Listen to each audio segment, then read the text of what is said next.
Hi, I'm E.D. Lewis and welcome back to my channel, E.D. Lewis Reviews, back with another Valoween video. Before we get started though, I just want to say that on the 15th, I tested positive for COVID, so I've been out of commission for a few days, so if I'm a little laggy or something, bear with me. I'm feeling well enough to do this video, and I'm going to go ahead and record the next video as well, so yeah. This stuff is not fun, so please don't get it. Please keep yourselves safe and keep others safe too. You don't want this stuff. It's terrible. But I'm feeling well enough to be doing it. I didn't even feel like reading for days. So, but yeah. But anyway.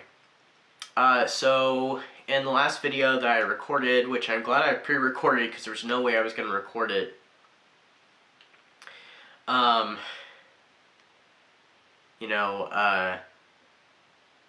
A few days before it was going out, because that was just not going to be possible. I had mentioned that my next video was going to be a Gothic romance video. That's this one. This was actually planned originally for the 25th.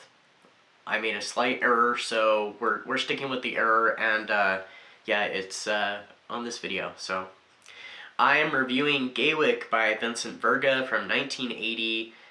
This was a reread for me. I read it a few years or so ago, and I also read it for the Gothic Hearts Reading Challenge, and I had already planned on rereading it and doing it for this month anyway, so that worked out great. So it was two birds, one stone, and I'm so glad that I reread it. So the book is about a young man by the name of Robert White,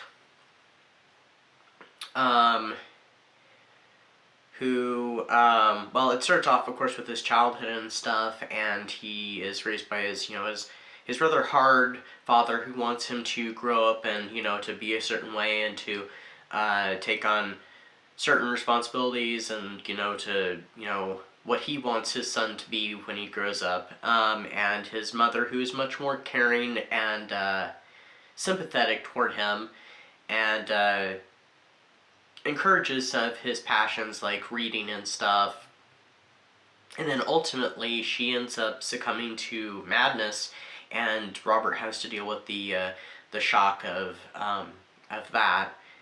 And once he's in, I can't remember if it's like 19 or 20 or so, when he ends up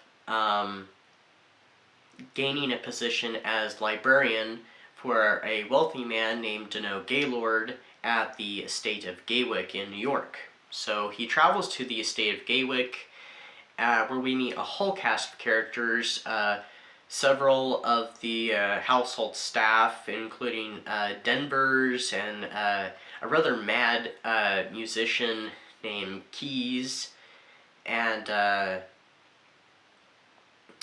some other characters, and some mysteries start unfolding, especially in his first night there, when he sees the image of a woman in a mirror that reminds him very much of his mother, and it throws him into a fit and a fever that lasts for several days.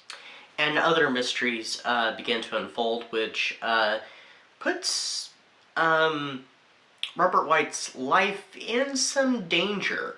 Also, he becomes very infatuated with the master of the house, Gaylord, and yeah, there's some steamy bits end up happening in this book, and there's some quite bizarre things, especially with some hidden away characters and some suspicious characters that even come to stay at the house. One in particular, I could not stand the character. His name is, I'll go ahead and drop his name. His name is Jones. Could not stand that character. But little said about him, the better. So, I thought this was an excellent book. It's definitely one of my favorite Gothic romances. And I will say it does have some trigger warnings, but trigger warnings are not a bad thing with books. I mean, trigger warnings, especially for certain topics, is, it's a good thing, because, I mean, they can help to open dialogues for some tough things that happen in real life. And um, if we can't talk about them, how can they heal those who are afflicted by them, whether if it be the reader or someone who the reader knows? I'm just saying, trigger warnings are not bad, so I will go ahead and tell you some of the trigger warnings. So there's some dubious consent in here. There's the R word. I don't know if I should say the actual word or not, so we're just going to go with it here. There is some talk of child abuse that happened to one of the characters in the book in his past. And there's some other questionable things that are inferred. But anyway. So what did I rate this book? I rated this book 4 stars. It's definitely one of my favorites. Like I said, I reread this. I'd read it more than a few years ago, but I had forgotten almost all of the plot. I did remember, I think, for the most part, I remember the big twists at the very end, because there are several twists. At some point in this book, it gets so twisty, you think one thing, then you think another, and then it twists again, you're like, oh. So it just kind of throws you through a little bit of a roller coaster ride there at the end. So, but it's a great book, and there is a character that becomes rather Mrs. Danversy. And you don't know this character is being a Mrs. Danvers type character till like the very end, because I was just like, wow, okay. I could say some more choice words, but I don't know if I should say them, so I'm going to refrain from saying them.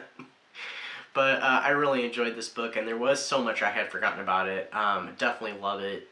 It's worth checking out. It is available on Kindle, and that's what I have. I wish I had the original paperback from 1980. It has been republished a couple times with a couple different covers, but the original 1980 Avon Books cover is my favorite. So, but yeah, definitely worth checking out. And there is some spooky things that happen, and some like inferences made, because it's kind of done in more of the Phyllis A. Whitney and Victoria Holt style. But it's kind of that Anne Radcliffean supernatural explained type thing. So, but it's there's really no horror in it except for some of the violence. Oh, I guess I should. There is trigger warnings. There is some violence in the book. That's for sure, and what leads from violence. So, so I guess it gets kind of scary at those parts. But yeah, it's kind of it's a wild book in places, but it's beautifully written. It's an excellent book. I mean, I should think it should get more appreciation than it gets. And there is a sequel. I have it down here on the bookshelf somewhere. And there was a 3rd book that was announced, but I guess was never published. The shame, it really should be. I think it should be published so the trilogy can be finished. The sequel is only available in paperback though, and so it's no longer in print. But luckily you can read the first one on Kindle, and if you can get your hands on the second one, I haven't read the second one yet. Maybe I'll get to this year. Maybe it'll be something I read in the near future, who knows. That's all I have for you in this video, and I'm going to go ahead and film the next one, so that's why I'll be dressed in the same clothes. And, so, yeah. I hope everybody's having a great February, a better one than I've been having this past, the past week that I had.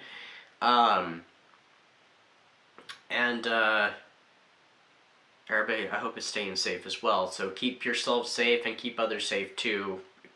So, yeah, you don't want this stuff. So, until next time, stay safe, stay spooky, I'll see you in the next video. Bye-bye.